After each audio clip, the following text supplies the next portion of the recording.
my family, actually, they were hired, my grandparents, by the railroad to, I would say, a boarding house.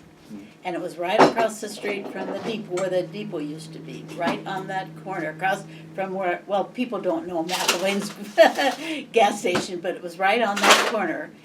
And they built it, and they came here in, my dad was, I think it was, oh gosh, I'm trying to think. My dad was just a little boy, very little, when they moved here. And she cooked for the crews. It was just for crews. All it was, a boarding house that the crews went in. It wasn't a hotel. And that was what it amounted to. You think of a hotel, but it grew into the point where they rented rooms. And you had, it was mostly men and, I suppose hired men and sheepherders and so forth. And you only got half the bed. And if somebody came in, they got some old fellow, he'd get the other half of the bed. So that was went along, and we had a desk clerk. There was somebody that was there all the time. Well, my dad was a young man, then grew into a young man. He was out like all young guys, having quite a good time, at night sometimes, and his mother was alone. The father died in 1900. In fact, he was the first one in one that was made a cemetery to be buried there. Now, Daniel Jens would always correct me and say there was that rock. There's a rock there where there's a Chinaman buried there. I suppose working on the railroad or something, but it was not a cemetery, so they built that cemetery. He died in 1900. And anyway, my dad would tell a story about he was out one night and his mother had told the desk clerk, "Don't let Morris go in to his room. You tell him to sleep somewhere else. I've rented his room." She oftentimes would rent his room out. So he came in kind of late and didn't want her to know, and he snuck in there and went to bed. Well, he said in the middle of the night he went to turn over, and it's as long, his hand was in a lot of hair. He didn't know what in the world. He got up, and he was with, I wouldn't say the woman's name. She had rented the room for the night, and he got in bed to supper there. He thought it was just some other guy, and he's sleeping with this. She was a married woman, and he said, "My God," he said, "she and I had tried to get out the door at the same time. He knew he was going to be in trouble." And we'd laugh at the funny things that happened at that. Well, somebody told me, said, I was just married and we came to Hinsdale, and said there were no rooms, and they had to sleep in the dining room. They never turned anybody away, but sometimes about all that was left was the floor. They'd double the beds up and they'd do everything, but it wasn't a big hotel. But my dad would say at night, when he was just a kid, he would hear the cowboys after the big dances and parties leaving, and they would shoot holes in the hotel sign. You could hear the guns, the bullets going by. I mean, that's real history of Hinsdale. It was a pretty tough place. And he could remember there was a pledge. He had a place there. He could name all of these things, and just it was Hinsdale. He probably owned all the different buildings here. He's been here so long, He had just sold one. He told me the gun shop they sold it to Stowe. Mm-hmm. They said he's hoping to do something with that property, but half that stuff upstairs is stuff we bought from the ranch when Dad sold the ranch. I said sometime I'll have to get up in there, see what's in that building, full of things. And we had the hotel, and my grandmother had at one point married and moved out on the river. That log house, if you don't know if there's a log house when you came here, set right on the river, Milk River, right? You go north just a little ways, out where that nice place is. Now they built a nice home and stuff. There was a log house. And she and her husband stayed out there, and it was tough times. He was named Rothman, and her married name was Denham. So they called that, there was a John Servant. I get all the names mixed up, but he had the hotel at the time, or he wanted the hotel to be built again. So they built this new hotel and came out to get to see if she would take over this business. And she said, Dad said they were driving to town and they were selling eggs and butter and a few things like that, and met John Servant, and he said, Effie, they called her, I got a hotel, we need you to get in this hotel business again. Would you be interested in buying this? And she said, well, I'll tell you what I've got 25 cents. And he said, well, that's a good start. And she was back, and he said, Dad said, I don't know if we ever went back. It wasn't a good marriage, really. I'd asked him, I'd never heard such a thing. I said to him, Dad, what happened there? Did they get divorced? And he said, I don't know. And he was young, 4 or 5, and I said, what was the problem? What caused that? I was just little asking him, and he said, well, I suppose my sister and I probably were a problem. They were spoiled. In other words, the mother had spoiled these 2 kids. He said, well, I suppose my sister and I had a lot to do with that. Kind of took me funny, but he would tell her running that hotel, they had a huge wash machine that he'd have to run, and you twisted, pumped and carried on with that thing. It was all nothing automatic. Can you imagine? And I said, well, that is a lot of work. And I said, well, how did Merle? He had a sister, Merle, and she was very artistic, a beautiful girl. She wasn't raised around here. They felt it was too rough. They sent her to California to her grandparents. She was a pretty girl, probably was rough around, but he said he had to do that. He said, but Merle didn't help it. Like she said, she could faint at will. Anytime she got in a situation, she'd faint. And of course, then you understand the mother felt terrible. But we were always in the hotel business and right on Main Street. And my dad would say we never could go on picnics. A lot of people go on picnics, and so my dad said, I can't leave here. Everything will go to bad if I'm not right there running it. It costs me $20 or $30 if I go on a picnic, because something's going to happen and it's going to cost him money. Money was hard to come by. It was tough to keep going. And it was fun to listen to his stories, but I don't know. It was a lot of work. Everybody worked. My mother worked all the time, and I don't mean she wasn't scrubbing floors or anything, but you had to be in the hotel, rent rooms. And I rented rooms when I was 6, 7 years old. And my dad would say, now, Peggy, that's fine. It was $1.50 single, $2 double. And those sheets were all mangled and everything was beautifully clean. And he said, but don't rent to anyone drinks. He said, if they've been drinking, I don't want them there. There were a few exceptions. If you served in the war, and he knew who had been in the war, he was in the American Legion and everything, he knew who had served and who hadn't, but he was so afraid of that thing burning down. It was all just a frame hotel. And people drank and smoked, and, that was an awful thing. So when I was little, I knew I could, if nobody around, I'd rent a room.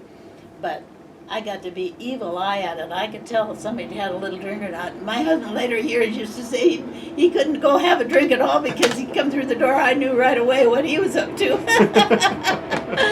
Yeah, that's funny. Kids, I grew up a very, very different kind of life. I knew that I was never allowed in the bar or near it. They just did not want, women they didn't really come, going out with the guys. They'll have their drinks, but once in a while, I suppose, if things were tame, but mostly no women. And all the dad would ever tell anybody that worked there, I don't want Peggy, she can't come. Nobody, I couldn't go near the bar or hear anything. So mine was, I see a lot of things going on, probably things that I couldn't, but for a little kid, you think about that, all those years I lived in that business and worked. I get up sometimes early in the morning if the waitress didn't show up. 10, 11 years old, I'd go wait tables. Now you'd think people would be nice. They weren't always nice to little kids. As you learn, then a lot of times the waitresses, you're just high school girls and things that would work there. They didn't show up, so I'd go wait tables. First person I ever, I took the money, I gave the guy grilled cheese sandwich, glass of milk, and a little extra cash. That's what a good person I was. I didn't know what I was doing. I didn't know how to make change. And my mother said, "Do you want to stop? Now let's go over this again a little bit." I'd just given him his whole lunch and a little extra to spend.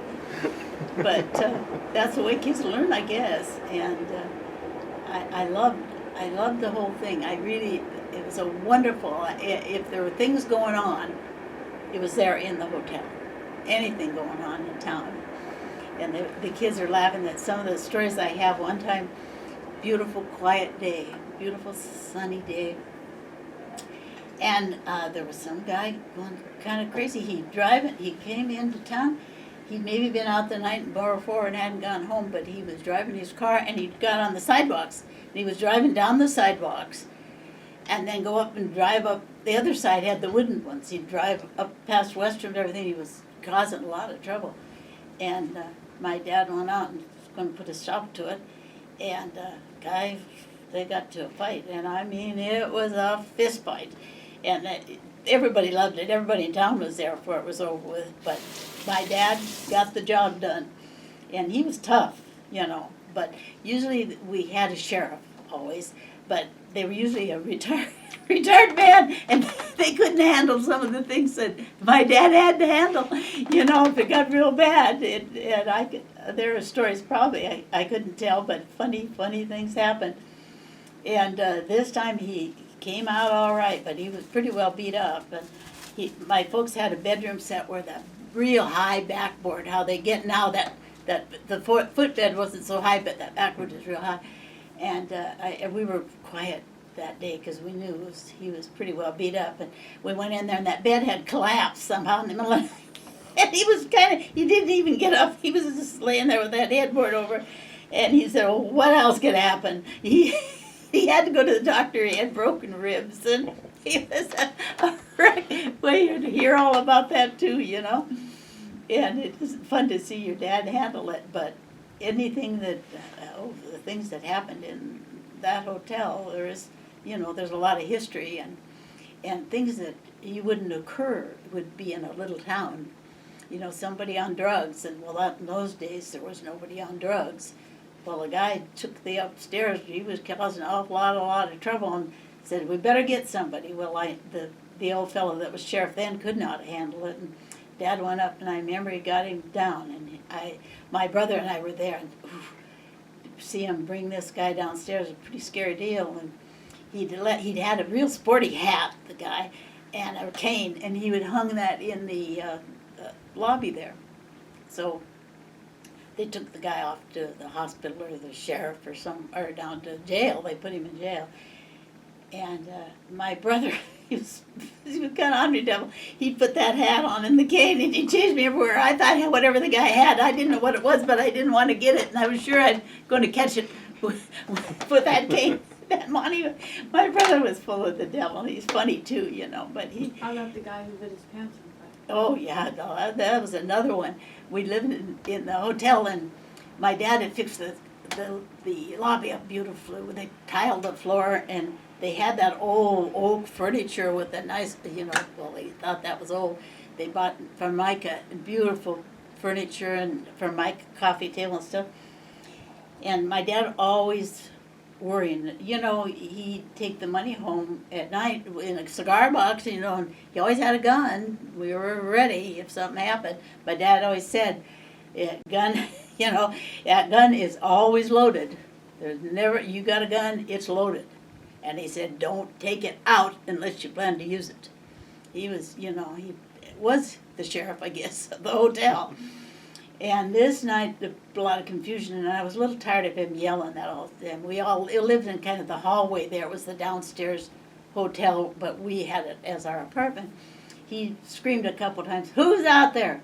And I said, "Be quiet, there's nobody there, to go to sleep."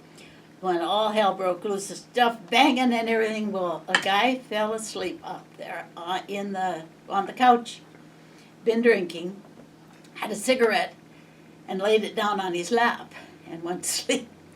Well, he burned his pants off. And sort of a fun story. my dad got out, he don't know what's going on, because all this banging and carrying on, and he get out there to see what's happened. And the guy's got no pants really left, but he's on fire.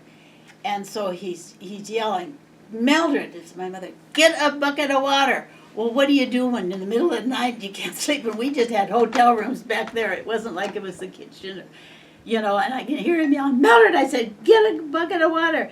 And my dad grabbed the guy and put him in an old phone booth we had there. That was a public phone, and he held him in there because the guy was crazy. He's burnt. He's going crazy. We got no water. So finally my mother come. I remember her little nightgown running up with a bucket of water. And my dad was evidently sleeping in the nude. So he's nude. This guy's got no pants on. And I don't know if these can pass. If I should tell him or not. Well, in the meantime, we had the sweetest little Mrs. Anderson, Azelle Anderson. She was a first grade teacher from up to one of the groups, Leicester somewhere. Mhm. She's just a sweet woman. And she had the room upstairs, number 1, and she heard this. And so she came to the head of the stairs and she hollered, Morris, is everything all right? Dad said, Azelle, don't come down here. Stay upstairs. Just stay up where you are. I'll take care of this. Stay up there, Azelle. You could just see her coming down. He wasn't very well dressed at all, and he's got this naked guy in the phone booth. So my mother come out, and she's a tiny little thing, carrying a bucket of water, and I guess he threw it all over if he had him in the booth, Well, then he had to call the sheriff. And they got the sheriff, of course, and took him to the hospital. And you never know how these things end. But I suppose it just goes on and on, just one crazy story after another. And Dad, he bought, he bought wind horns, the story you're talking about now. He bought that store, and wind horns were gone. I don't know if the man passed away here or what exactly, but that they'd closed that store up. Dad had it, and my girlfriend Marietta Teamy, we went down with Dad. He was cleaning it up and getting rid of stuff. And there were packages of things that hadn't sold yet. But there was, what a beautiful cash register. You'd hate to think of it now. They were worth a lot of money. And he was going through all that stuff, and gosh, there were some boxes. There was some gum and stuff, and said, oh, look, my gosh, look. And I didn't like candy or gum or stuff. We always had so much of it around, in the restaurant. Didn't interest me, but my God, Marietta sees this package of gum not been opened. She was tickled to death. Well, the long story short, it was X-Lax gum. Well, we didn't know that X-Lax gum existed. Marietta had a lot of X-Lax gum. She had a lot of fun for a while. I have to laugh about her and her X-Lax gum. We didn't know what we had there. And somehow she lived through it all, but we thought that was a pretty good deal, not these packages. And it must not have sold well, because it was a nice big box of X-Lax gum. And he didn't do anything of that. Well, then Falgren boys took that over, one of the boys, and ran that with his wife. They were married, and they ran that grocery store for a while. There was that grocery store, there was Gasper's, there was Claypool's, and the Farmers Union opened. And that was more like a freezer. Nobody had their home freezers. They bought, and you go in there and you rent a freezer for your meat. That was the first time freezers were around. And that was across the street from the Rainbow Room towards the Legion Hall. There was no Legion Hall up there. That was kind of an empty spot up there. There was a hamburger stand there for a long time. And that guy had a severe problem of some sort. And we ran into that little bit. He had, like a lot of old men, he had some kind of a problem. And I remember it happened to Joanna and I, and boy, we got the heck out of there. And I said the odd thing about that, had I told my dad, he'd have been gone the next morning. He talked bad to kids and stuff. And that, a lot of kids, older kids hung out there. That's where they could go and smoke cigarettes. And it was, what did they call it? It was a little hamburger stand. But I think that whole family's gone now, so we could talk about that. As a kid, I knew a lot more than I should know. just to hear people. The lobby, all the women, when the men got groceries on Saturday, the men and women came in to get the groceries, and he would take care of his business at the hardware store. Then the guys would go, they talked weather. It was not always just drinking. They would go over and talk the weather and visit in the bar, and the women would wait in the lobby. I loved it. I loved Old Lady, and now I am one. I just loved them. And they would, sit around and visit, and that's good for a kid too. It's fun to hear all this. And I remember I was I couldn't have been 3 or 4 years old. I can remember it like it's yesterday. All those women, I had a bottle of fingernail polish. And I said, would not I love to polish somebody's nails? And I talked to everybody, and they all wore hats in those days. Nobody would let me polish their nails, except my grandmother. And she'd lived mostly in Seattle after I was born, but isn't that kind of a cute thing that I cannot remember that grandmother at all? In any way, I don't remember where her room was, remember anything, but she let me, and I looked at her nails, and they almost looked like mine, kind of pretty good sized nails, and I was so tickled. And I think that's a fun memory. Nobody wanted me to, because I was only 3.5 or 4, but gosh, I was going to do a really nice job, and it must have been a mess, but she let me do that, and I thought, otherwise I would never really remember that I had a grandmother, but I remember her being nice enough to let me polish her fingernails. So was that My dad's mother, and Down? she's the Okay. one that started the hotel. After her husband died in 1900, he was buried in 1900, she went to Minneapolis and took the 2 kids and had money enough to buy a lot, and they just started this. So the railroad must have taken pretty good care of her. They paid her to do all of this. And they went there for a bit. They didn't even finish a year, I don't think, and Dad hated it. And she came back to Hinsdale, of all things. You'd think this would be the last place you'd want to be.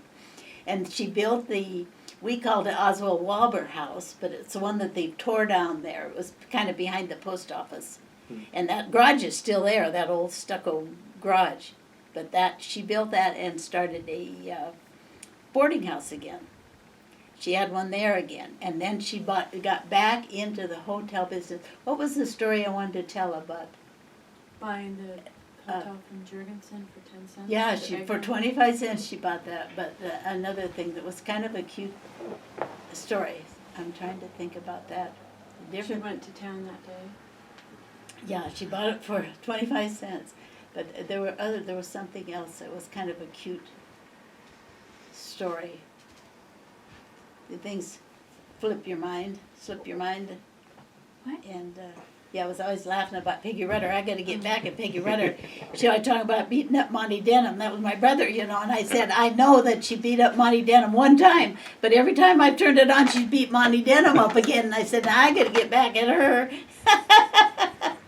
She might have got him one time, but she was just old enough that she had really good judgment of how to do things. Well, it was a problem for Joanna and I because we still like to do a lot of, I remember we tried to fry eggs on the sidewalk, and there was a lot of things that we had to do all the time, trying a lot of different things, and Peggy had better judgment, and it was kind of hard sometimes to try to get away from her so we could go do the things we wanted to do. Oh, and then horses. That was my dad's thing. He just loved horses. And when his mother was busy, and he was just little, and she'd lost her husband, she would put him on a horse. It was grazing out in the back, and he couldn't get down. And he babysat, and he said, I twisted that mane, and I pinched him, and I kicked him. Nope. He'd just keep right on eating, and he was stuck there till she didn't have time to watch him. She was cooking. And he was such a horseman, such a rider. My husband would say, I'd never seen anything like it. He didn't know, he just rode right along with that. He was unbelievable the way he could ride. He was in a lot of rodeos and stuff as a kid. We have a lot of those programs around here from rodeos. He was in everything. He rode, once he said it was a big deal like 4th of July, and a airplane came to town, and they give him rides. And he got on, and he right out in front somehow. You were the one, you rode out in front. He said, I always wanted to die bulldogging from that airplane. He wanted that guy to go down. And when he came out to see me in New York once, he was so nervous to get on that airplane. And I said, good God, and he would get on that thing right out in the front of that airplane. He wanted somebody to take him down so he could bulldog off of an airplane. And, well, they had a saddle club, and he was always in charge of the saddle club. And we had a horse. It was part Shetland, part of the problem. And they're not gentle riders. You just bounce along on that thing. And Joanne was there again, and we were going to ride to Glasgow, halfway to Glasgow. They're having a big picnic, family picnic. Everybody in this club. So I rode Rex. And Joe and I were having a lot of fun, but you try to stand up best you can, a good rider, but mine was a lot of bouncing, and I did bounce all the way to Glasgow, where we went 15 miles.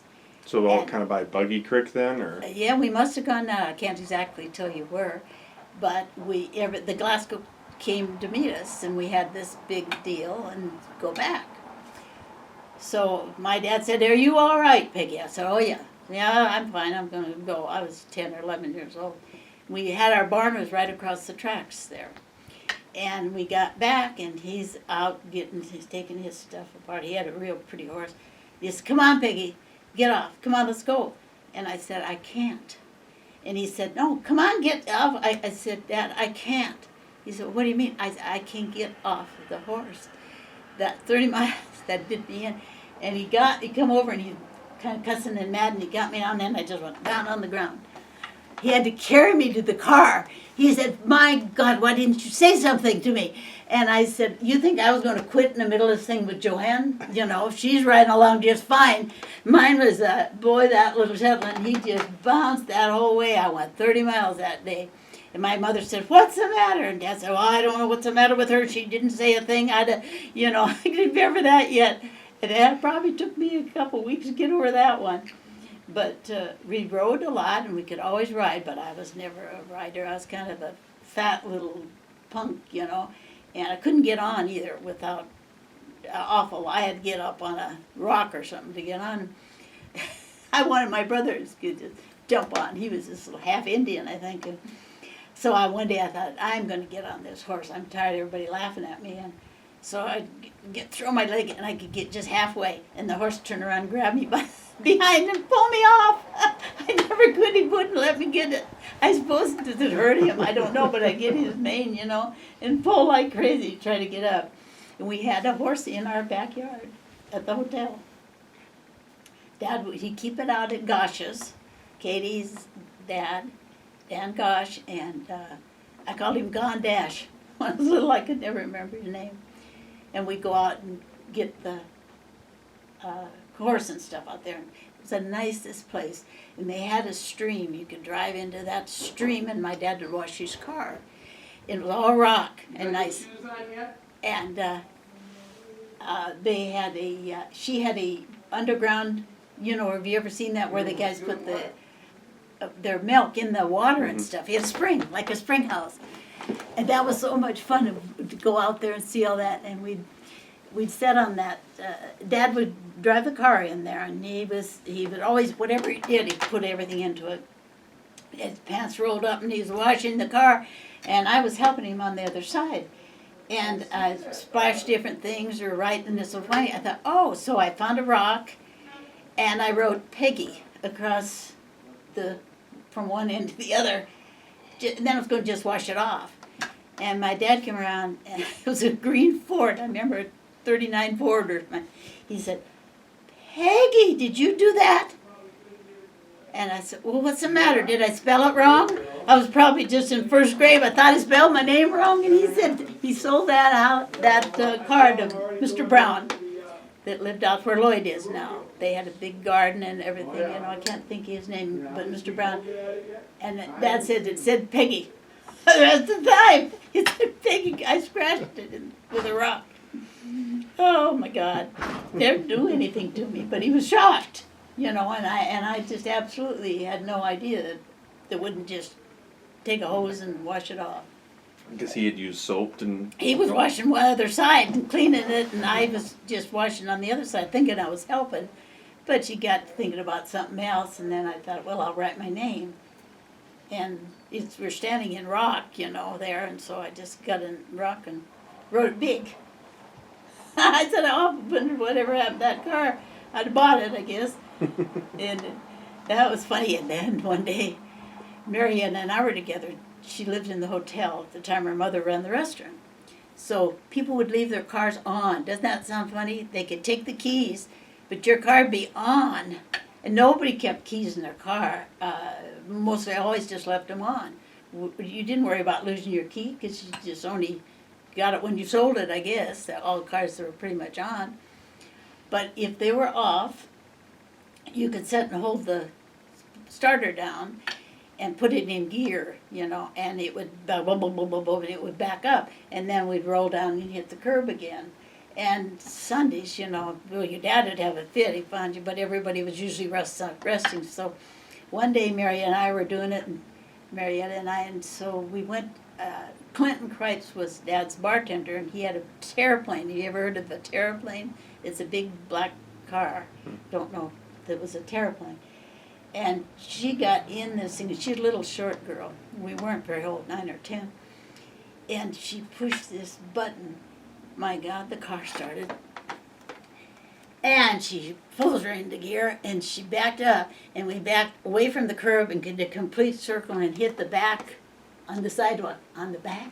And I couldn't even talk. I was so shocked. And she'd been with her grandfather and lived out there with them, and he'd let her drive an old Model T. She'd kind of done it, but she wasn't very big, and I didn't even know really how you do. She pulled that sucker into gear, and we started down the street.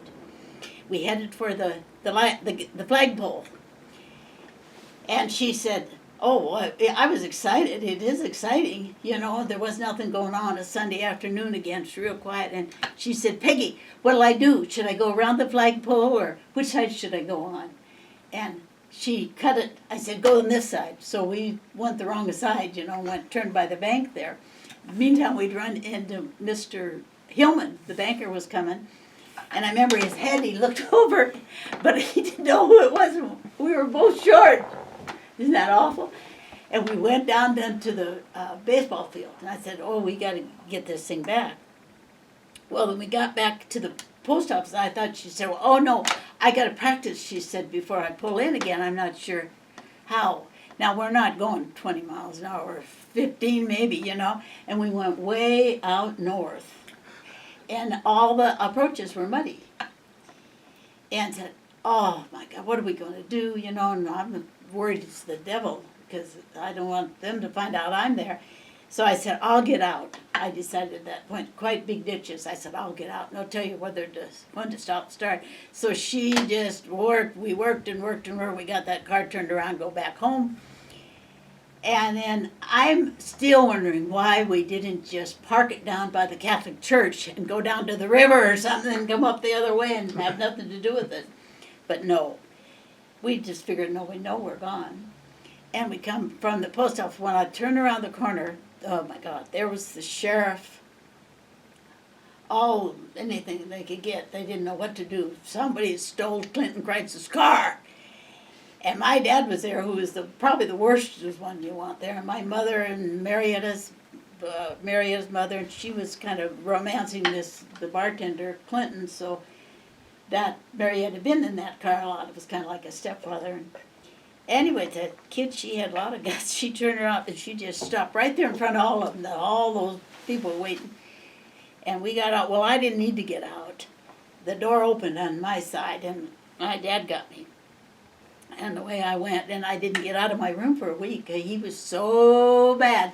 I said, "But I didn't know she was going to drive it. I didn't know, but that didn't going to get me out of it, you know." He was mad at me. And I said, "But Dad, I didn't know." And then he cussed a couple times. He said, "Who do you think was going to pay for it if you wrecked it?" He knew Clinton was working for him. He didn't have any money. Marietta's mother wasn't going to pay for it. he was going to pay for it, and he didn't forgive me. My mother would say, "Now, Morris, don't do it. Don't hurt her." My mother was about afraid he was going to kill me. But it was fun. I still remember how much fun it was, but it wasn't any fun. And we could have got away with it. Just leave it down by the Methodist church and go. Kids could leave in the morning. You could leave in the morning and come home at supper time. Just go down to the river. Usually Stubbs Rudder, Joanne's dad, was a good swimmer, and he saved my life down there. You could go swimming if Stubbs were around. But all the kids in town were down there. Marietta pulled me backward once and nearly drowned me, but I'm still talking to her. But that was the one that really took care of everybody down at the river, swimming at the river. My dad was a kid. They used to, the story we were just talking about, the boys together liked to ride horses, and Dad was a good rider just as a kid. And one of the boys, farm boys, came in, he had his horse, and they were fooling around riding to see if they could ride across the river on this horse. Well, this horse didn't particularly like to go in water. He hated it. And he started bucking and raising a lot of fuss. And so then the trip was to see, could anybody stay on this horse? And Dad said, I was able to stay on the horse. I was the only one that could, but the horse drowned. And he said, the other kid said, oh, was he scared to go home? Because I suppose his dad would know that the horse had drowned. The boy didn't think that the horse was going to drown, but he didn't like water, evidently. But he was raising so much fun, much cane, they wanted to see who could ride it like a rodeo, And his dad said he was able to stay on the horse, but the horse didn't make it. It's kind of a spooky story, huh? Is that too spooky for the general public? Guess that horse had a reason for not wanting to go. Evidently couldn't swim. Yeah, I don't know. Do you suppose he wasn't swimming? I suppose the water wasn't very deep. I've seen it when there's hardly any water in that river. Have you ever seen it dry up? Yes, I did. I came home one time. And I've been gone. I came back. We could cross the river. There wasn't one bit of water there. There's a lot of flooding. There was always a lot of flooding. We were out at the ranch. And that was the year we graduated, and they had a dinner for us. And that my mother would not come down that ladder and get on that boat. Those guys fixed something up. They were bringing people across. And my dad said he knew when she said no. That was it. And Francine's telling me about it, and she was expecting Dean. And she climbed on that ladder and went to the hospital. My mother wasn't about to do it. She looked and she just said, no, I'm not going to do it. So she What didn't. about the Charlie Russell in Buffalo?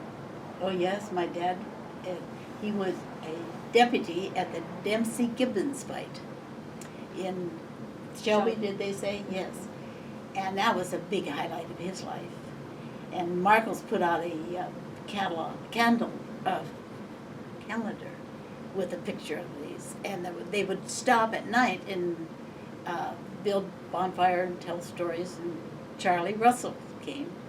Dad said, I sat right beside him. He had a handle of clay, and he just carry on. He said, you're watching, here was this beautiful buffalo head. He said, then he go, and he said, oh, but it just kept one of them. Yeah, and he said, he told stories. And that's what they did in the evenings. Everybody told stories, and he said he was a great storyteller. He must have been quite a guy, man's man, because he just loved that. He would come out there every night. He didn't travel with them because they went by horseback up there. And my dad loved that story too. And they gave him a card that he was this deputy at this Dempsey-Gibbons fight. Well, he also was a 50-year member of the American Legion. He had that in there. But now you got to understand, Dad was wise about money. He got his Western shirt on, and he had his money up here, and this was clipped. But he had a little card that he kept those two things in his back pocket. Well, when we lived in New York, my husband took my dad down. What was that race? Secretariat. And he took him down there. For fun, my husband's a great big guy, he's about 6'5", and he'd take a dad, and Dad's dressed all Western. He looked really good in stuff, with a good hat and just. And everybody's watching him, of course, but Stretch took him down on the subways, and he did everything to get where they were going out. I think it was out on, they had to go, I think, on a boat even, but it was quite a big trip. Dad didn't feel very good, but he wanted to go see that deal. And he said, I know just when it happened, somebody bumped him. And they stole his card, not his money, but they got his card with all that stuff, and that just broke his heart that somebody actually stole his little wallet thing. He didn't have any money in it, but all those things meant so much to him. He liked the American Legion. That was very important. And he was commander a couple times, and he just loved it. And he wanted to go when World War II came. I can remember that. Oh, it was a shocking thing, Oh, everybody was scared. And I think we were just starting school. It was 1940 when it really started up, and that was the year we started school.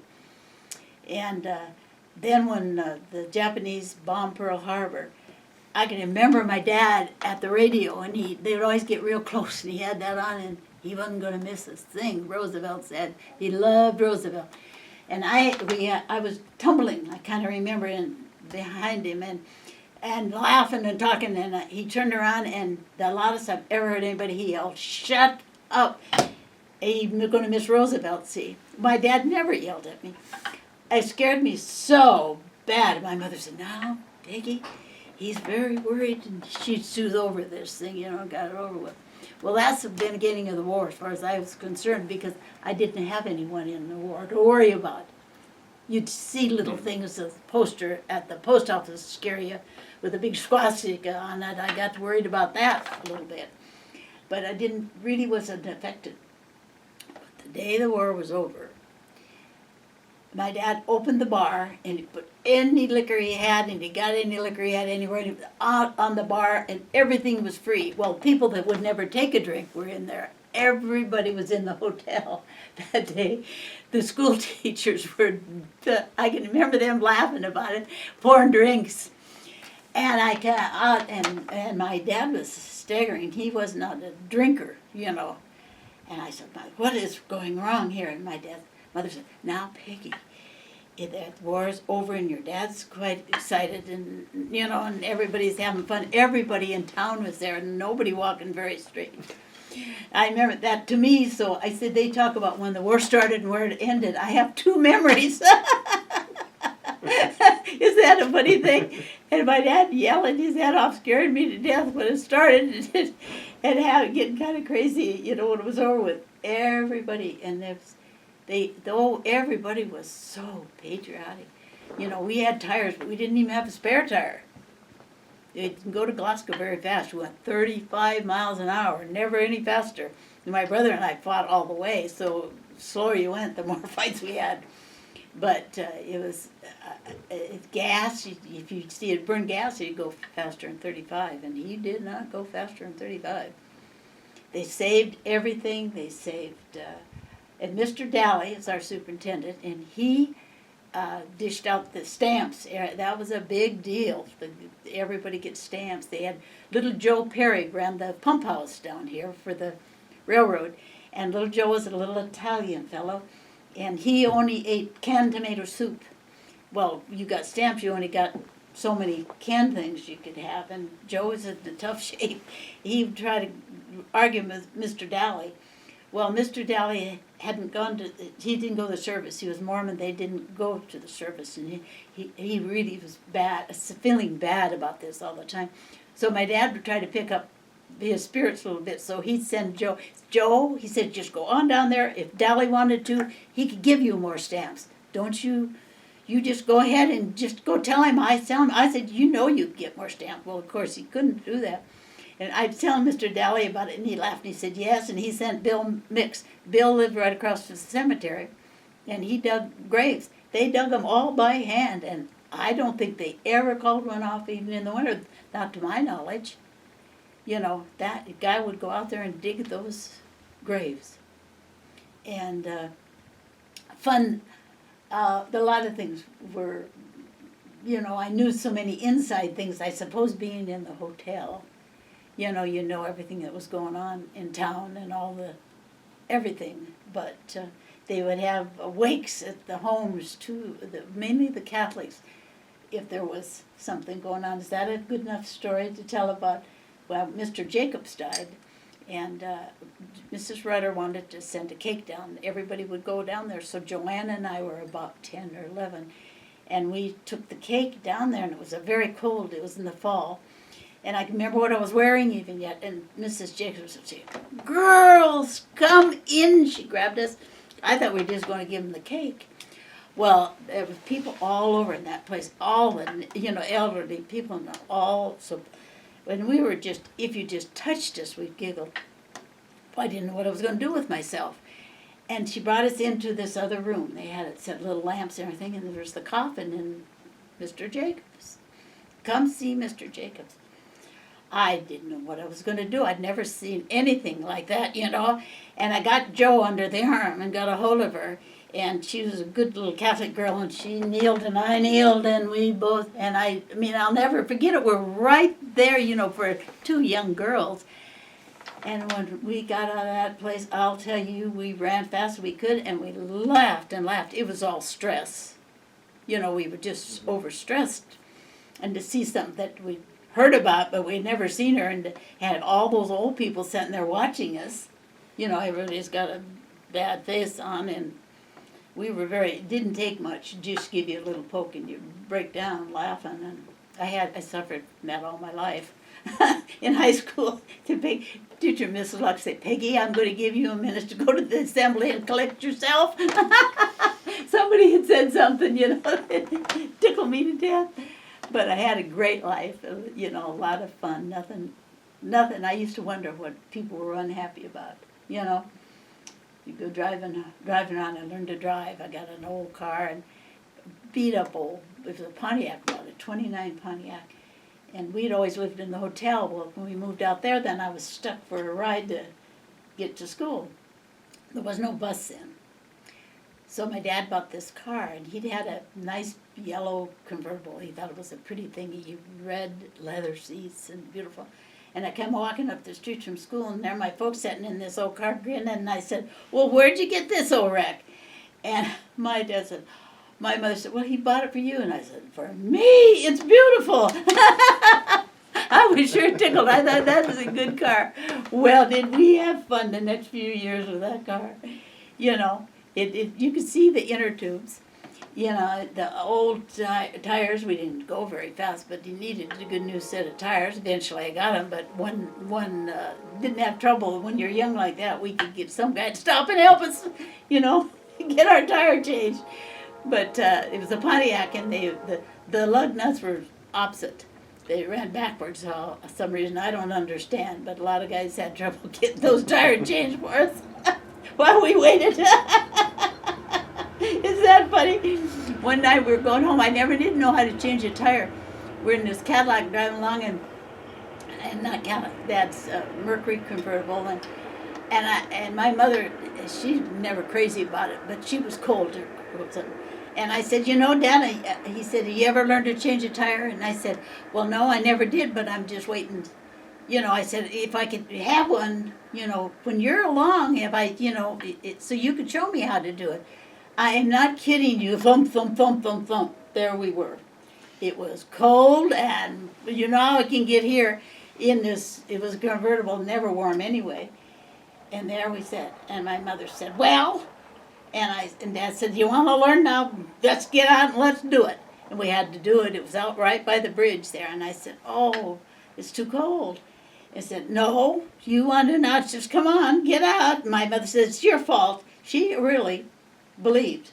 Never did. To this day, I think she still believed it was my fault, because I said, "Well, you never have one when I'm along." And it happened. So we got out, we got her changed, but I got the devil, to pay to get that tire changed.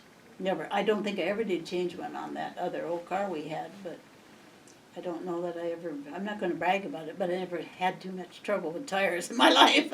But I do know that there was some complaining that the lug nuts why would they opposite? The opposite of what you'd figure they were going to be, and this was a Pontiac. Kind of a question, isn't it? But that was to drive to school every day. They didn't have a bus then. I think they may have had a bus drive down the highway, but we were off maybe 4 or 5 miles off the highway, so I drove. But I was a sophomore in high school, junior maybe by the time I got my car. So I just drove every day. Spent some time in the ditch too. Mr. Black was between our house and the road. He a lot of times got me out. But one day I came around the corner, and a little too fast probably, and John Black was coming the other way. His cigar or cigarette, I think his cigar fell out of his mouth. I saw it happen. It scared him so bad. And his 2 little boys, their mother had passed away. And these 2 little boys be waiting to go. They're walking up to the bus. And I stopped. Come on, you guys, you want to go? And they rode once. And then the next time I called, the older boy says, my dad said we're not supposed to ride with you. And what's the little boy Billy, I said, come on, Billy, you want to go? Sure. Billy got in. His brother wouldn't do it, so Billy was a rebel from early on. And I'd drive him to school. So one day I stopped, and he's standing there. God, he was the cutest kid. And he had a great, big, white, dirty cat. And I said, what's that? And he said, well, we're going to have show and tell today. I'm taking my cat. Now, this cat was not a house cat. This maybe was a barn cat or something, but I'm too dumb to know that's not such a good deal. So he got in, and we started up the car. Well, let me tell you, that cat weaved, you might say, around in a circle. Times he went all over that car and scared him so bad. And so I opened it up, and Billy said, I don't think we better take her. The cat went crazy in the car, and he just made a mess. So I didn't always get the best of taking Billy to school. He was a cute little boy. But, and that had been Black's house out there. They'd owned that place. And they were raising sugar beets at the time when Dad bought it. But then they quit. I don't know what that deal was, why everybody tried sugar beets.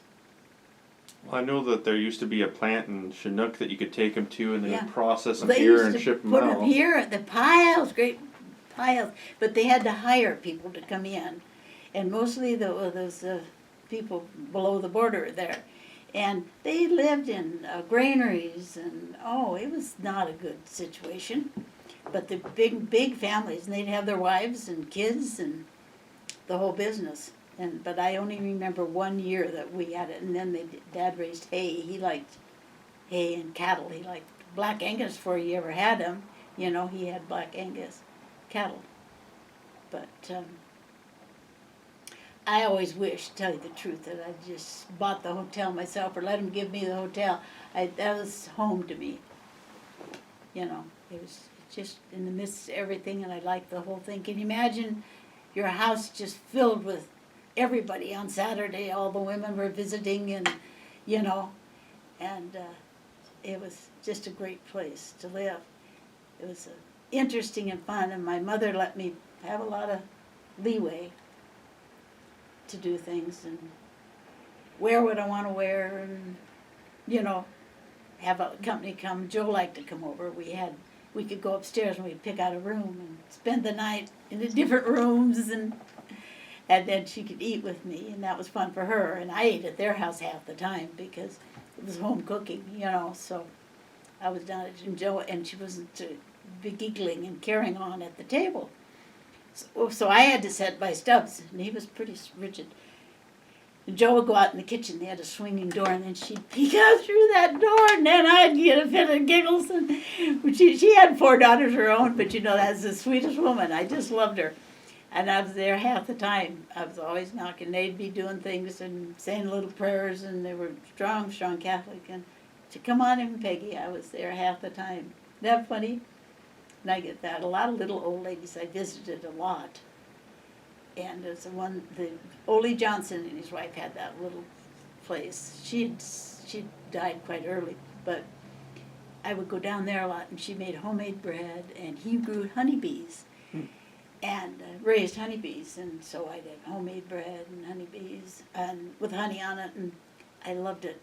And she was so sweet to me, and one of the granddaughters said, well, you'd get your hair done. She would braid my hair, so I guess, I don't remember that part of it, but she would braid my hair. I had real long hair, and I was kind of a brat about it, and raised a lot of kids, so I needed somebody to take their time to do it. My mother was busy.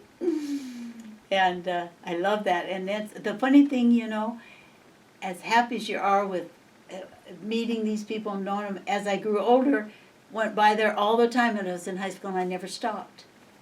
You know, and that kind of just bothers me. Why they would have loved to have company. They're older, you know, and but when after I was married, I came back one time and they had a fire there.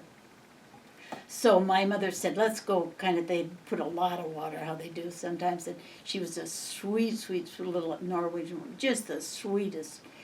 And all her things were wet, you know, and stuff, and so Dad opened up the Windhorn store and put a lot of ropes up there, and we hung all her stuff, hung it up. But in the meantime, the wall was burnt, part of the curtain, and there was little curtains on the kitchen. And my mother said, come here, Peggy, and look. And here was my wedding picture cut out of the newspaper with a little straight pin on it hanging in that curtain.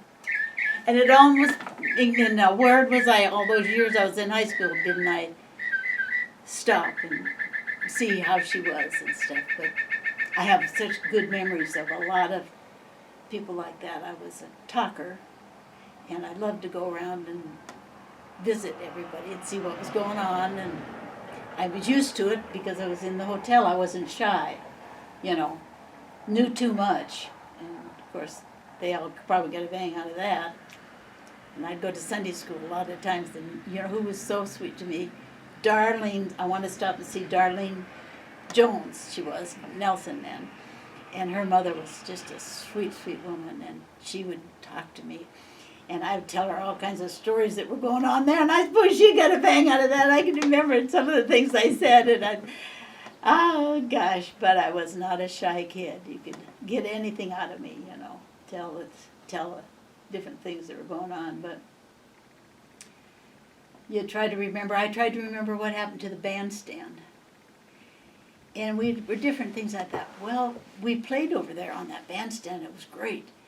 It was falling down at that time, and you could get underneath it, and there's, you know, to climb on all that stuff. And Maxine McElvain said to me, well, she said her folks were Republican, the Joneses were Republican, and they had put a lot of signs up. She said, Peggy, Denham, and Joanne Rutter would go and we'd rip their signs off. Our folks were Democrats. They were for Roosevelt, you see, and these other people weren't for Roosevelt.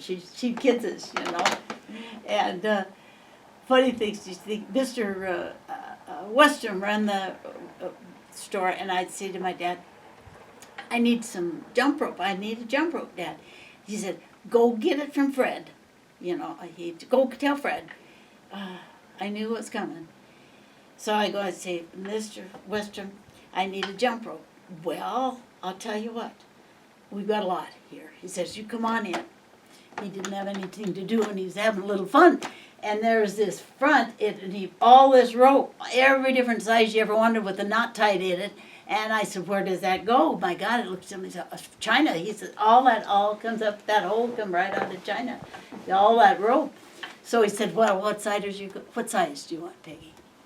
Well, I tried to think about it, and I thought, my God, some of us, you know, and I thought, that would never wear out. It wouldn't be, I'd be flipping it, and my gosh, I wonder if I want that kind. He said, well, let's see. And he'd take a piece of rope and he'd show me, and I said, oh, God, it seemed awfully big, heavy. So then he'd get a little skinny, and I wasn't sure I wanted that. And he just is having fun. I know now. It would take an hour or two, and I just mad at my dad because he wouldn't just get me a piece of jump rope. But Mr. Western put me through the ropes. And I finally get one that I liked, and they tie a knot for me in the end of each thing, and then I would be all set up. And all the different, Mr. Gasper was nice, very polite, just so polite, very polite. And during the war, before the war started, before Roosevelt came and opened that dam, Dad said they were going broke. There was nobody had jobs. And women from the farms and girls would want to come and work for us in the hotel for nothing, just so they had a place to stay and to eat. And he said, I couldn't take people in. I couldn't feed them anymore. And he said, I told Mr. Gasper, I can't charge anymore, I can't do this. And Mr. Gasper said, Morris, we'll go down together. Now imagine, he said, don't quit me. Dad he couldn't charge anymore. It was just terrible. When Roosevelt did that, Dad said, guys that come in the bar, said, The New Deal. yeah, when he started this dam, do you have a shovel? If you got a shovel, I can go to work tomorrow. And and the deal was, they hired anybody that would come. You didn't have to work. They didn't have the equipment. All they wanted was get them ready to go. But these men were starving to death, had nothing for their families. They didn't want to go there and do nothing. So they would go take their own shovel and work until they could get them the right equipment and stuff. They were working for just to have a job, but the fear of losing the job was so bad that they couldn't take it unless they had. Dad said they took anything to go to shovel or anything and go down. Well, Dad just loved Roosevelt. He said they were going broke. They had nothing. He saved the country, whatever he did or whoever likes him or not. But from the time I was a kid, when he got in, he was always Roosevelt. He was, how many times was he president? 4 or something like that. I mean, he was a long time. When something happened to Roosevelt, it scared me. Because, oh boy, Roosevelt, I mean, somebody like Trump would have come along and, for me at that age, it would have scared me to death. Because Roosevelt was very poised and things like presidents should be. You know, whether he was a good president or not, I don't know. But he carried it off. And he looked good, and we were all proud of him, you know. And that was just different things that Dad loved Roosevelt. He thought he was just it. And my grandmother didn't like Roosevelt, so it was a tough deal. When we go down to Culbertson, they live in Culbertson. Grandma and Pat didn't like Roosevelt. And isn't that funny how everybody's different, you know? But Grandma's strong about it, but she was quiet. And she didn't want to hear anything about Roosevelt. So they got to know that some things you don't talk about in the family, you know? So that would have been your mother's parents? Mm-hmm. Mm-hmm. What was their last name? It was my mother's mother. My mother's father ran a saloon in Culbertson. At that time, there were 13 saloons in that little town. It was a railroad town. And they must have, that's where her grandfather would have been, I guess, came there. He was working for the railroad there, Irish. He'd been in fact, he was with Custer. Reno. And he went with Reno, where none of us would be here. And he came in, he would tell, Uncle Jack, mother's uncle, would tell what his dad saw. It was terrible. They had mutilated all these people.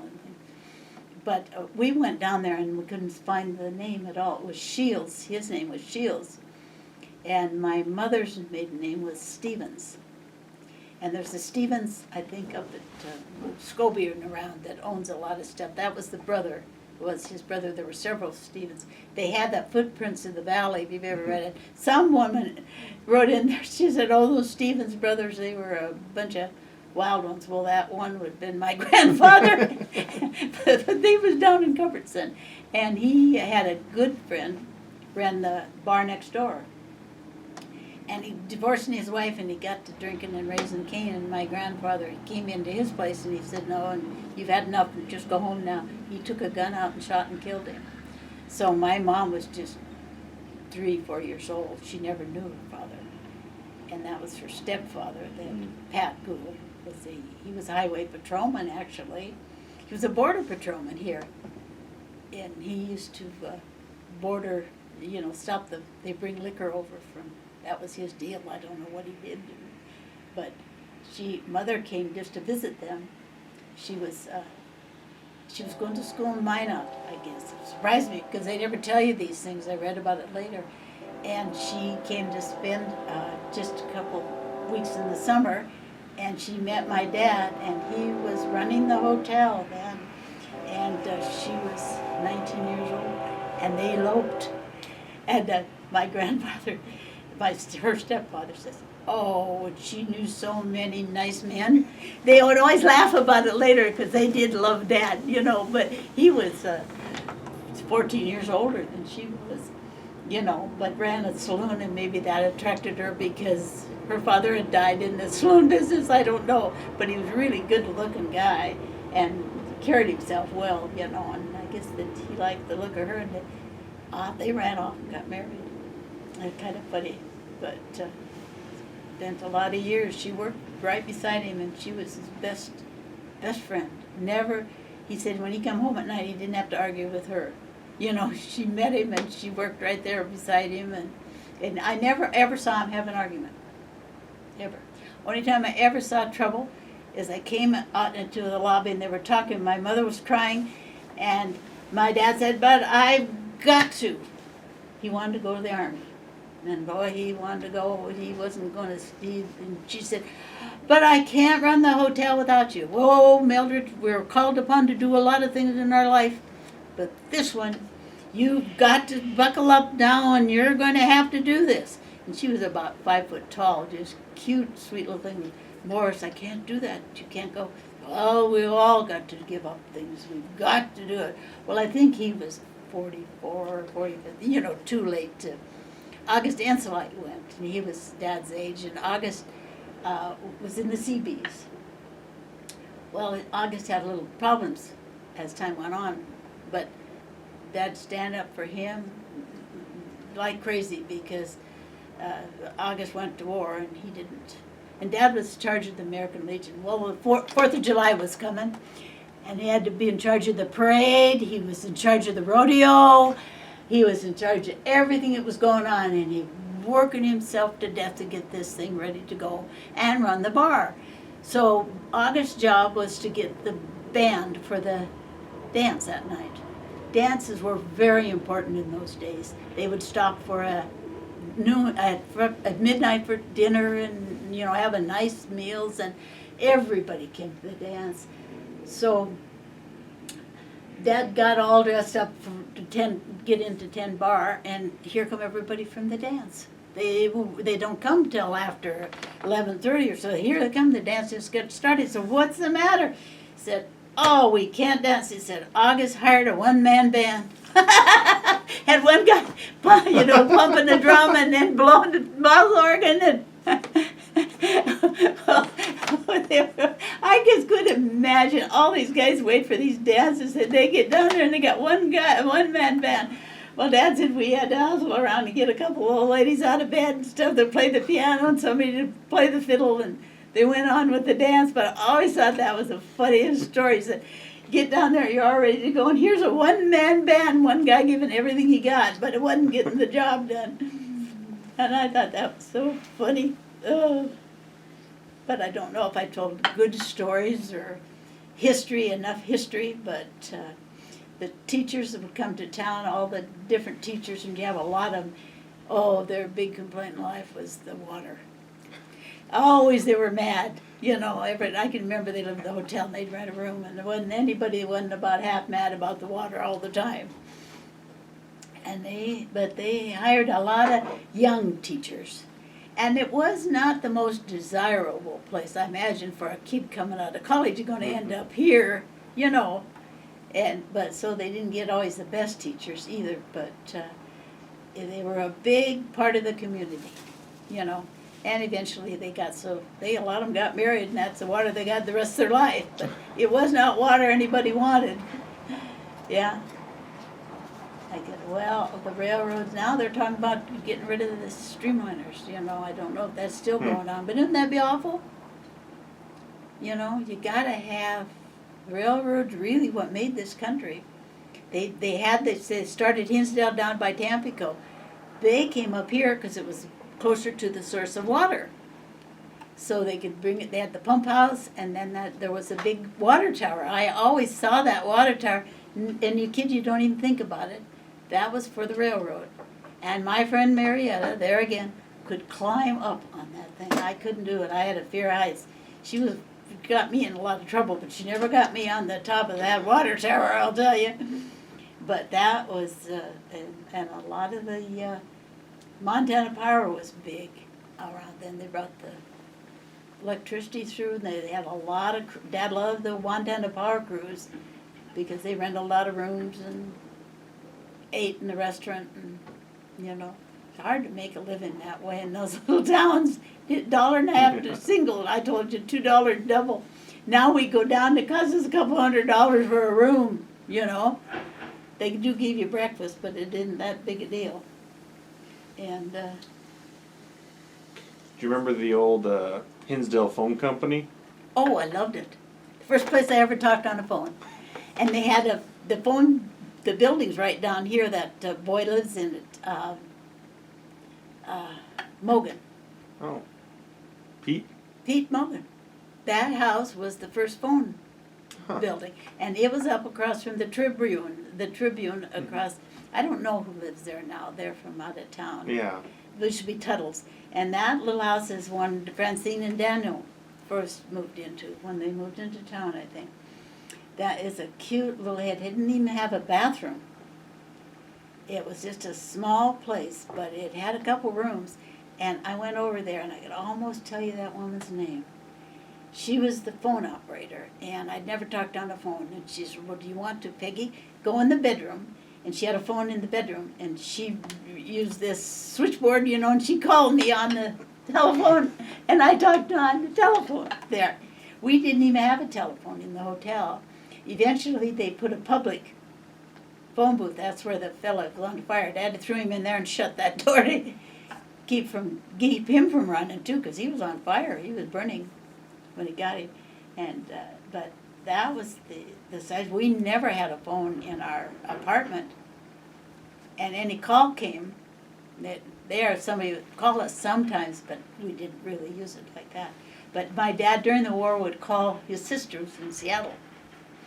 And he'd get a whole bunch of quarters, and he was kind of dramatic too. But he'd get on the phone, you got to call the operator, and then that operator would connect you. And it would take him a half an hour or so, and he'd have that money there, and he'd be fussing and have a cigarette. And we had a parrot, and the parrot would yell, hello, operator, hello, hello, operator. And he'd carry on like that. He'd be listening to all these people on the phone. And the operator said to my dad, if you will just shut up for a minute, I'm trying to get your party. He would have to go to her and to Glasgow and then to, to Seiko or wherever. It goes all over. But my dad didn't even notice the parrot where he used to. And the parrot told her, hello, operator. He told Well, if he got tired of sitting on hold, he probably could just have the parrot sit there and talk to the operator. Well, she was right in the lobby. We always kept the parrot in the lobby. And that was another thing. He said, Peggy, if you're in the lobby and somebody comes through there, don't you let them swear and teach the parrot, see if it do it. They try to get the parrot to say a swear word. Well, it was my job is to say, don't you swear and keep your fingers out and stuff, but everybody liked to talk to him, and most people were pretty good. Other people would try to pick at him, But my brother would whisper, go to hell. And quiet. And that parrot did that. He started to do it, but he just whispered. Well, people couldn't understand it, but I could. I knew what he was saying, and he whispered that. Who would ever think? But my brother, he said, what are we going to name him? And I'm thinking of all these wonderful names. My brother said, Bill. And I said, Bill? And that stuck. You couldn't. My brother would keep calling him Bill all the time, But Bill was, we had him for a long, long time, but men in those days come from the bar, they would go into the cafe, and they didn't swear. Men were very respectful of ladies. If the ladies were in that lobby, they just did not. That was, the most intoxicated of them did not. I knew who'd been drinking and who didn't. That wasn't, I wasn't allowed near it, but I did see a couple of them, the shin kicking fights. That was kind of a big Saturday night deal. If I'd been sleeping and I heard it, I have to go out and take a look, and those guys were vicious. And somebody said, oh, they were probably fist fighting. I said, no, it was shin kicking. And same bunch. I'll never not name any names, but they said that after the next day they'd be up the hot water wells with their legs in that hot pot up there. They just was just biddle, but it was always the same bunch of guys, and it was kind of a thing of courage to see who could take it. I mean, they had those pointed boots on, and they just till they were bloody, you know. And but people loved the fights. If there was a fight, they come from everywhere. Yeah, everybody wanted to see that. About all went on in Hinsdale, you know, on Main Street. So I saw my share of it. Is that funny? Little kids. What is good things of history now? Do you remember the old ice sheds and the ice machines? We had them. We had one in behind the bar, and it's like the roof sitting on the ground. Mm-hmm. And of course, at the bar they had, they had ice pick, and also he did have ice, but a lot of it he just bought from Guy Seeley, and he came around. A lot of people had ice boxes. In fact, we had one in the restaurant, great big one, and they would put ice. But at that time, when I was there, it was refrigerated, but a nice big unit. I heard Donna Campbell had it. So she bought the restaurant later on. And then, what did I want to tell you about the ice house. Dad, for some reason, had an ice house. And that little Skyrocket, we had a little horse called Skyrocket. It was always out in the backyard. And if I was a kid, I'd take an ice cream cone, go out, and Skyrocket take it away from me. He loved ice cream. And he was always out there. Dad would bring him out in the summers. He wanted Monty to be a horse person, and he liked to have him. And we would have circuses and things, and Monty was real active. He would do the entertaining with his horse, let kids ride and everything. But all that Skyrocket liked to do was take my ice cream, so I thought, well, I'm going to fix it. I could get away from him if I could run for the ice house, and that was shingles, and you'd run up the shingles, and the horse couldn't make it up the shingles. So sometimes I get ice cream going and run like crazy and get up on the ice house. But one day he got it, and I was disgusted. So I went back into the kitchen, and I got an ice cream cone, and I got mashed potatoes, and put it on there, and I thought, this is going to burn him. I just couldn't wait. And I went out, da-da-da-da-da-da, and that horse just came over and grabbed my ice cream cone and ate it. He didn't even pay any attention. I guess he didn't care if it was ice cream or mashed potatoes. But that little horse ate those mashed potatoes quick as anything. But I can remember you say the ice house. I'd run for the ice house. And everybody had an ice house, and you had this, what do you call your potatoes down in a... This root cellar? Root cellar. Oh, everybody had a root cellar. And I hated that thing, a lot of cobwebs and stuff. My mother was in the kitchen one day, and she said, Peggy, go get some potatoes from the root cellar. I said, oh, I can't. Monty, you go too. You help her. So Monty's 2 years older than I was, so we would open the big thing, and then you had to go down. And so he said, you go first. And I said, no, and he made me go first. Well, of course, you know what happened. I'd be breaking through all the cobwebs and stuff, and he's ornery enough. He was too older than me, 2 years, and he'd make me go down, and we got down in there, and there must have been a little bit of light coming in somewhere, and these potatoes that all got, I was thinking, my God, we both looked at those, we thought, I don't know what we thought, but we come screaming up. I'd never seen such a thing before myself. I didn't know what they were. They must not have used them for a long time. But once these white things were all over, we were sure it was a monster of some sort. We got in there, I told my mother, and she said, oh, for heaven's sakes. It just scared me to death, yeah. And I wonder whatever happened to that. It was a mound, sat there, and they can't, even the restaurant had, they just fill that thing with vegetables. My dad loved horses, so we'd have 2 or 3 horses many times out in that back. And I wasn't a good horse person at all, but I loved to do hair, so I would put their mane and all that up in curlers. I had great big curlers, and I'd work out there and fix it. And then they'd start banging their head around. They'd bend my curlers. I didn't like that, I know. And my dad said he was going to sell a horse, and he got the guy, and he went out there to show him this new horse he got. And his hair was all in curlers. My dad said, what are you doing? He couldn't imagine. Oh, shoot. It is a fun thing. Funny things. You did, doesn't it? We always just stayed right around the hotel, you know.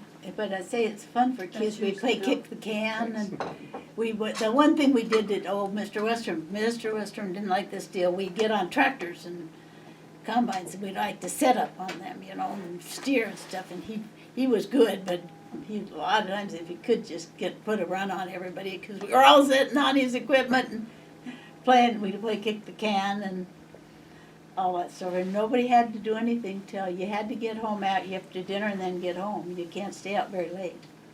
What do you remember about the guy who didn't take candy out of the wrapper?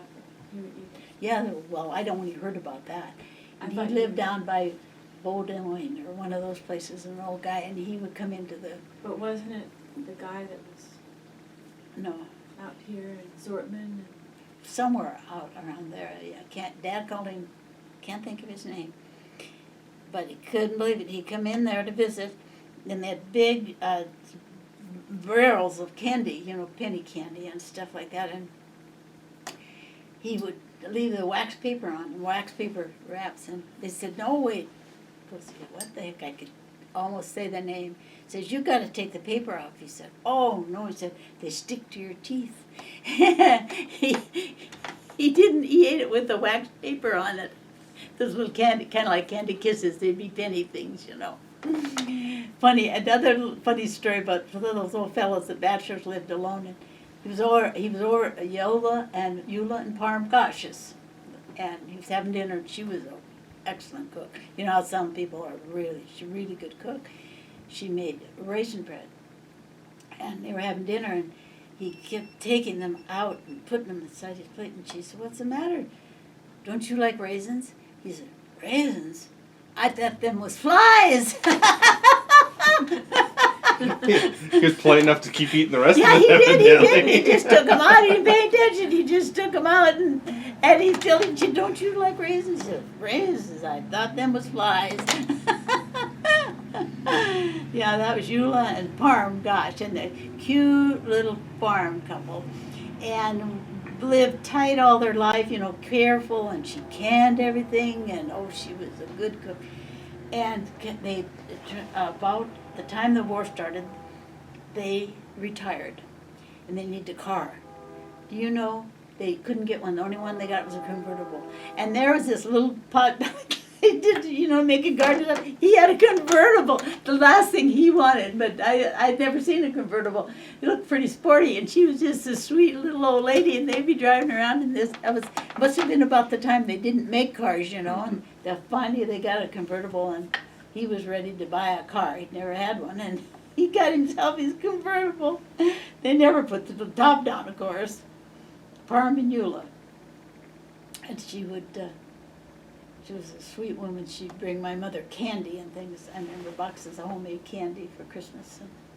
And my brother and I at Christmas time, Christmas night before, we said, let's open something. Nobody was working, they weren't there, and we could open one gift. So we'd feel them all.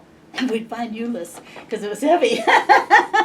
Then we'd open it real careful, and we'd pick out 2 or 3 kinds of candy, and then wrap it all back up and put it up there. We knew right away what was Eula's candy. Is that funny? She'd make any kind of candy, and sugar and all the things that they do. And she actually was Eula was Aunt Bess's sister, and my mother's Uncle Barry Stevens. That was her uncle, and he would come a lot and stay at our hotel. He was a bartender. He'd have good times and bad times, and if times weren't so good, he'd come work for my dad. And he'd get rid of a lot of things. They had a lot of pretty lawn furniture and stuff that you'd never buy when you live here in Hinsdale. So I remember one time we had a table with a big umbrella on it, and he was quite a jokester, you know. He was quite a fun guy, and he liked to fish. I can remember that. But Aunt Bess was a beauty operator, so sometimes she had a little beauty shop here too. So she was the sister of Ben C. and Eula Gosh. We didn't have any relatives. And you know, if we were related to somebody, nobody ever said it. I didn't know that, you know, a lot of people, like the Duncans had 9 girls or something, you know. Everybody had aunts and uncles and cousins, and I didn't think we had any. They had some and didn't know they were related. Just by marriage, but isn't that funny? I didn't even know it. Remember the old red bridge? Oh, that was you get to go there in first grade. I believe you went just out, first grade you went just on the yard, schoolyard. But by second grade, maybe third, you got to go to the Red Bridge. And that is a pretty deal. We took our lunch, our picnic at the last day of school. But you could go far as the Red Bridge.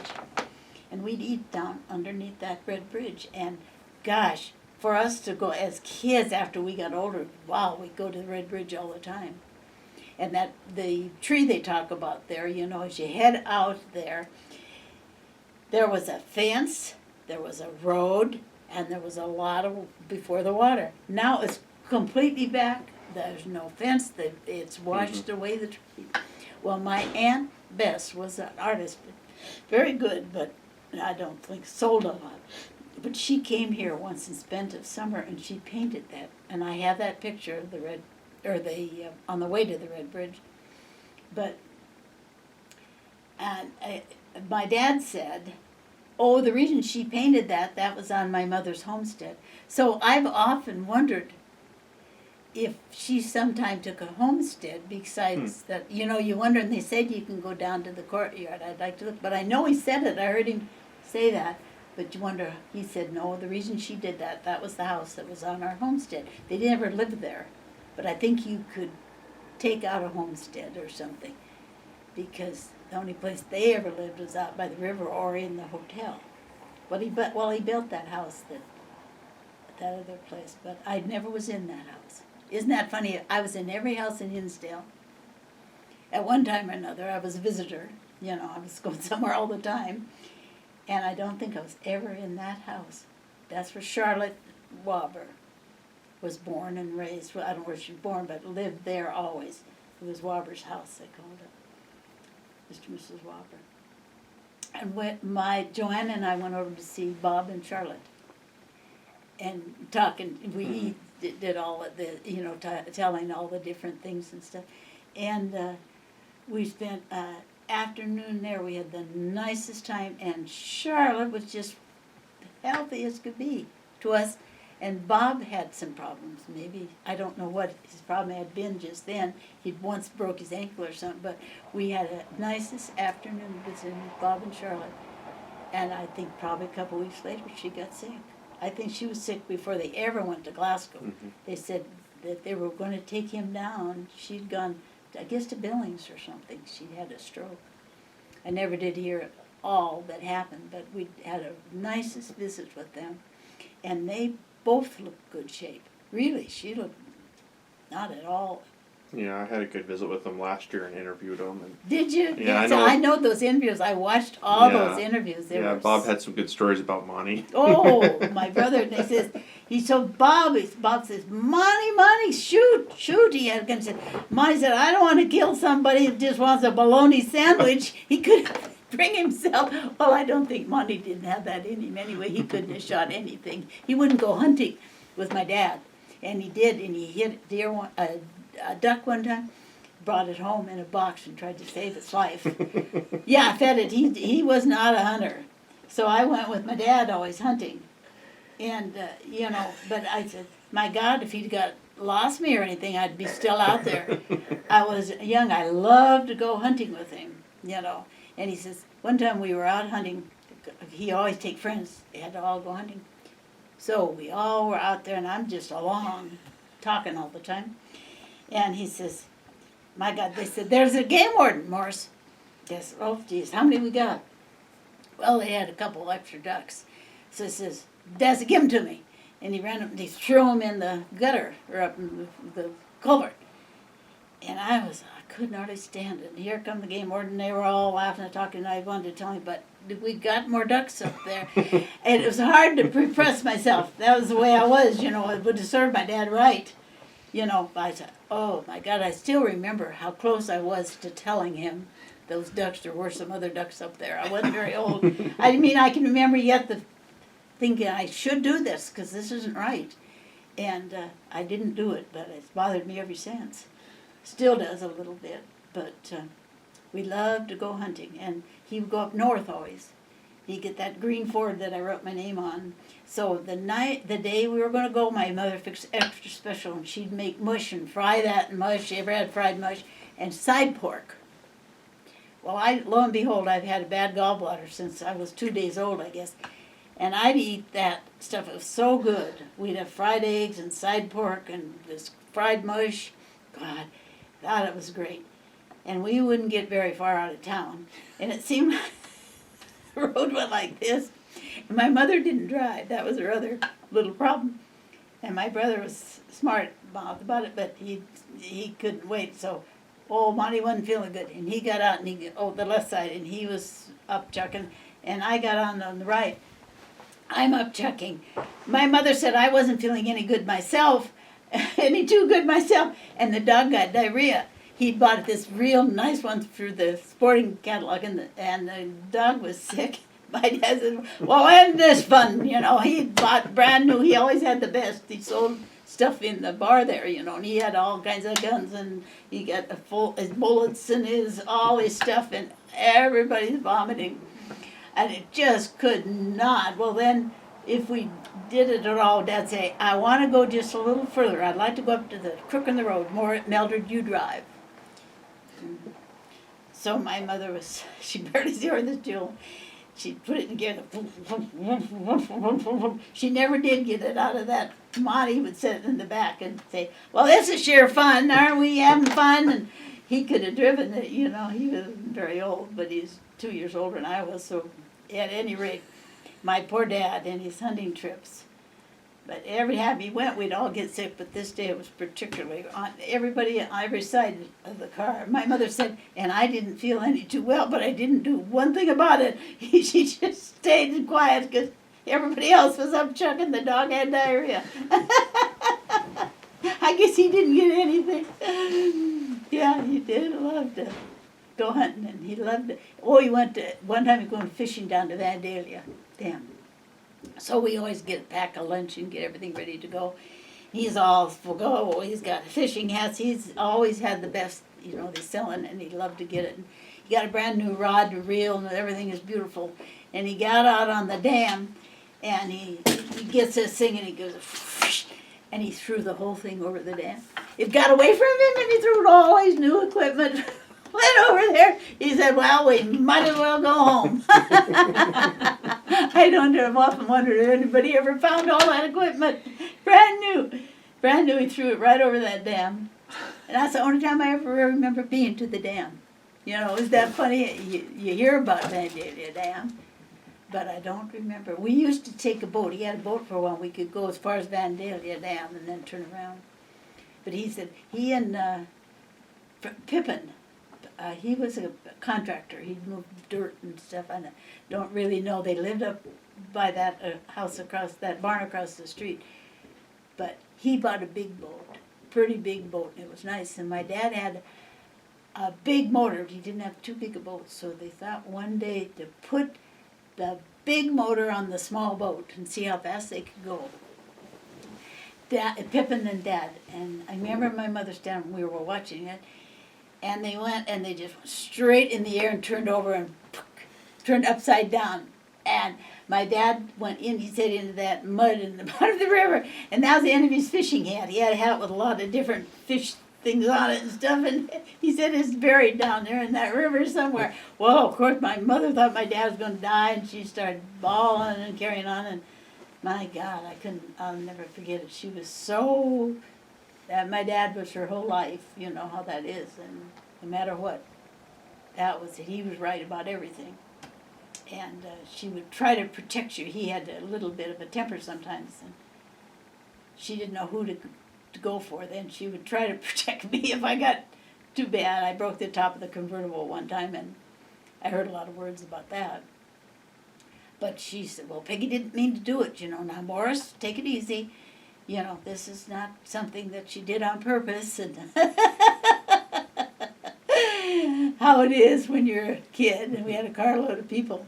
And I wouldn't even want to do that anymore and take a bunch of people to the hot water wells and convertible.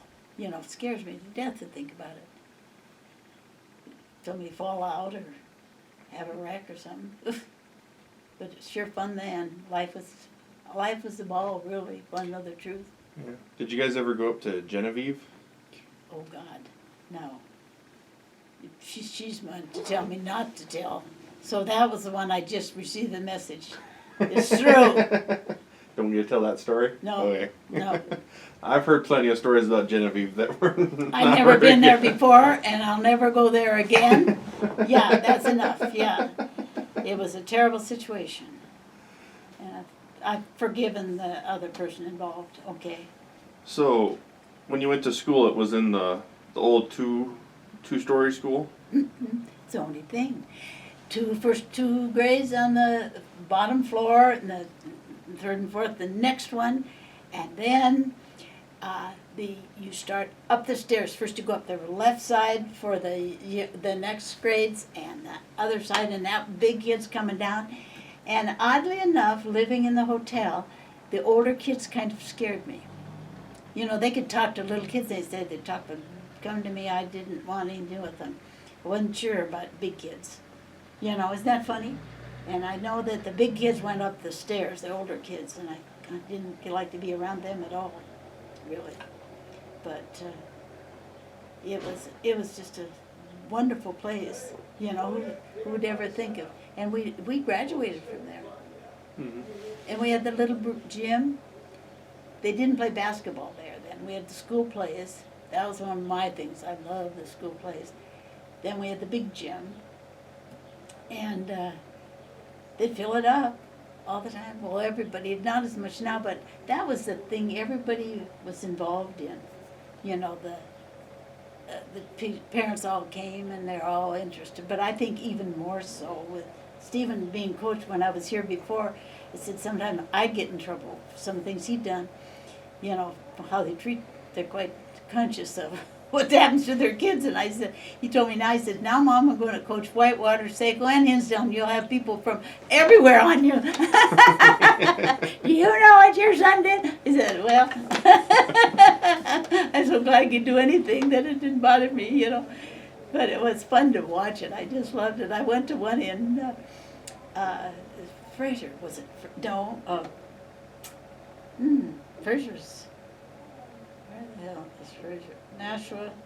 It's Saco, Fraser. Is it Fraser? And Saco, Fraser, the towns. So you got Saco, us, Glasgow. No, but going this way. Whitewater, Dodson. Dodson, isn't that funny? Been a while. Went to Dodson. And I'd never been there before. I didn't know what school was. When we were in school, they didn't take us to the games, anybody. Even cheerleaders, we didn't go to the games. We went to the tournaments, but we never went to the games. Yeah, I suppose if the parents drove you or something, but they didn't have a bus for the kids to go. And I'd never been to the Dodson school. And that was fun. We were watching it, and a woman sat next to me. She sat down beside me, and Stephen was having fun. He was a little different then. He was having a lot of fun. He'd make these kids do things. They told him he's out telling these kids what to do, and they said, you stay in your own deal. He would go up and down the floor and yell at those kids. He's just having fun getting them going, but no, you sit down, stay there. And gave him a technical or something. And the little woman sat next to me, and she said, my goodness. She said, is he kind of a hard kid? Is he kind of ornery? And I said, no, there's nothing. And I said, and then the referee yelled at him, going to give him a technical. And she said, my goodness. And I said, oh, don't worry about it. I said, that's my son. He's just having fun. And she said, oh, well, that referee's my son, but he's not the referee that gave him the thing. She wanted to know. She looked Steve over and big guy did. No, he's not the one that, gave him the technical. That one thought that was so cute. She was trying to protect her kid, and I'm trying to say, oh, Steve wouldn't do that. He's just having fun. And it's kind of cute how you get involved in it, It's fun to watch. fun to watch how but sometimes the mother wasn't too happy, and they might tell me too, he said, you're gonna have them from all over now, Mom. It won't be just Hinsdale be mad at you. But I had fun watching it, it really was fun. Those kids, and he has such a good attitude now. He said, I don't care what they do but I want them to be good men. To take each kid's some of them got faults, but I don't want them making fun of anybody or anything, He's teaching them how to behave, and that they can't realize, some of them still think you shouldn't, if you don't put my kid in, that's a bad deal, and that kind of stuff, but I wouldn't be a good mother to sit there if it got real hot pressured. I'd be involved down on the floor. My kid. So. Where'd they used to have the old rodeos? Were they across the tracks All or? over. I remember them going out towards Saco. There was a place out there they had one. And then it's an odd thing that I can remember that. And probably all this history, you'd love to see some of these rodeo things I've got. When Dad was in it, they had everything. And then they even had an old-timers. And with all these old fellas that you think of now, they're very old part of history. But the whole thing, Dad participated in everything. Isn't that funny? Did they say they would just take their cars and make a circle? That's the first one. They had Wolf Point. He's in that, and they didn't have any deal, so they just put a circle around of cars, and they had quite a time doing it. But we've got pictures of him, and I've got a picture of the school. Do you have that big picture of the school? I'm not sure. Why didn't you get that Holly sitting on the dresser? And that other picture right there, I think that's Havre, Montana, maybe. I just got that one. It was one that was a big roll and it was all broken, so I had a guy fix it for me. Cool. Yeah, we'll have to. Great Northern See, I think Stampede. maybe Yeah, that would be Havre. Havre. Yeah. Oh, yeah. Dad, I can see Dad. There's Boris right in the middle. Yeah, right in the middle thing. He never missed one. And then this is the school. Somebody gave that to me one year. Maybe that's one they. Okay. That's. Did you have that one up? I can't remember. I think you might have. So what's that tall building and to the left there, I wonder? I think that's the pump house. The pump house? We could hear the pump house from Yeah. the school. You could hear it.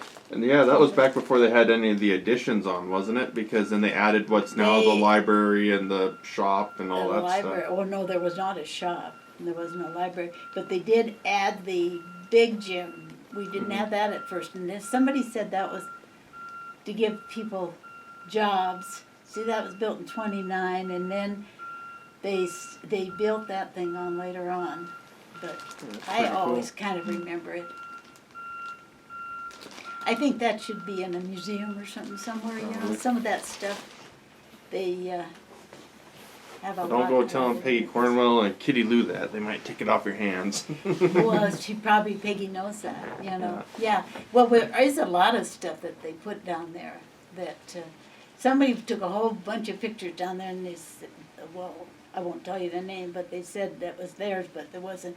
They went up into that apartment after my dad died, and they took a lot of stuff. Old pictures he had and stuff. Yeah, I know Which they is got all right. They put them down there. I know they have a new addition at the museum. I haven't gotten to go see yet. I heard that they recreated Dr. Cockrell's office. Oh God, yes, that was there at one time. I can remember sitting in that chair. It had steel or something, and a little round deal. And I thought he was a big man, and he was very short. And you had something. My mother said, "Go to the doctor." And my mother didn't take me. I'd go over there and wait for Dr. Cockrell, and I always had tonsillitis. And he said, "And I can't get your mother to take these tonsils out." He was so upset. He loved to take out tonsils. He'd take out half of 7 Duncan girls at one time, I think. Always crazy to take out tonsils, but my mother had her tonsils taken out when she was little, and they wrapped her in a sheet and scared the hell out of her. And then they did it again. They grew back, and she had to have it done twice. And she made up her mind, never is she going to do that to any of her kids. So they did. Can you take out some words that I said that I didn't mean to say? But Yeah, I can at go any back rate, we didn't get them out. And that was a real problem for Dr. Cockrell. But we'd go over there, and I remember going over and I'd cut my knee at school, and he clamped it. They had a clamp thing. It looked like it when they put this clamp in rather than stitches. And he'd just about get ready to clamp her, and I'd give him a shove. And he said, and you do it one more time, and I'm going to send somebody to get your dad. He brought out the big guns. And I said, I really wasn't scared of my dad. I would have told my dad, don't you touch me. But, yeah, and Dr. Cockrell, he delivered me in the hotel. Mrs. McManus, the one down that little McManus house. She and her husband was kind of a recluse. They thought he was in on the train robbery or something. Don't remember my dad ever saying anything. I would say something about, did that really happen? And he said, Peggy, you hear a lot of things. And that's all he handled. When I went to him with something gossip, I said, did that happen? He said, you hear a lot of things. And that was it. He didn't talk about it. But he was quiet, kind of recluse, the guy, and ended up, whatever happened, I have no idea. But he didn't, Mr. Studrudder would help him out a little bit. I think he was Catholic.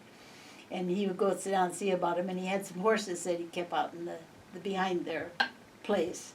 But you didn't see Mr. McManus. But after she died, she was the dearest, sweetest woman. And she'd come up to see me in the hotel, I suppose, because I was one of her babies or something. And she was just the sweetest woman. I can't remember what.